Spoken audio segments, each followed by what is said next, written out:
Dear students, इस question में हमको 3 रजिस्टर्स दिए गए हैं और हर एक रजिस्टर 6 ओम की वैल्यू का है और हमसे ये पूछा गया है कि हम इन 3 रजिस्टर्स को कैसे अरेंज करें जो उनका कॉम्बिनेशन है, उनका रेजिस्टेंस या तो 9 ओम आ जाए या फिर 4 ओम आ जाए। हमें 3 रजिस्टर्स दिए हुए हैं तो हमारे पास 4 तरीके हैं कि हम उन 3 रजिस्टर्स को ज्वाइन कर सकते हैं।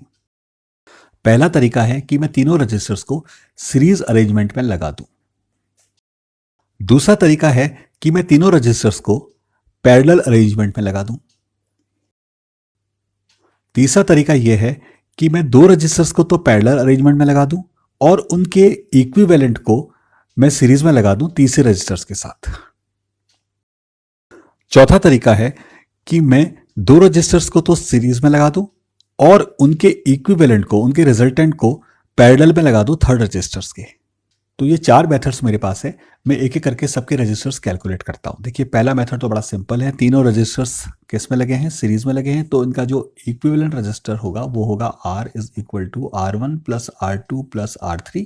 ये हो जाएगा 6 plus 6 plus 6 is equal to 18 ओम।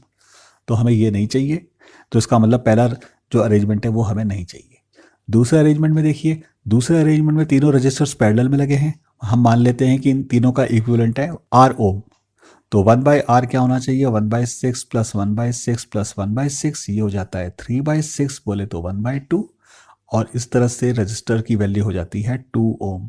हमें 2 ओम भी नहीं चाहिए, तो ये अरेंजमेंट भी हमें नहीं चाहिए। अब ये वाला अरेंजमेंट देखते हैं हम, तीसरा अरेंजमेंट। तीसरे अरेंजमेंट में क्या है? ये 2 रजिस्टर्स तो लगे हैं पैरेलल में, R2 और R3। तो मैं मान लेता हूं इन दोनों का इक्विवेलेंट रेजिस्टेंस है R4। तो R4 और R2 और R3 में क्या रिलेशन होगा? 1/R4 is equal to 1/6 plus 1/6, ये हो जाएगा 2/6, दैट इज 1/3। तो R4 की वैल्यू हो जाएगी 3 ओम। अब ये R4 जो मतलब इन दोनों का इक्विवेलेंट है, ये हो जाएगा 3 ओम और ये है 6 ओम। 6 ओम और 3 ओम दोनों किस अरेंजमेंट में है? सीरीज अरेंजमेंट में है।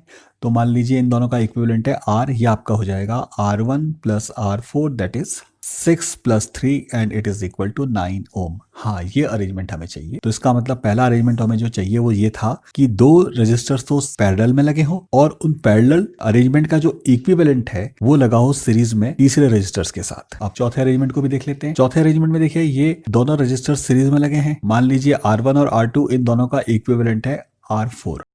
तो R4 क्या होना चाहिए? 6 plus 6 is equal to 12 Om.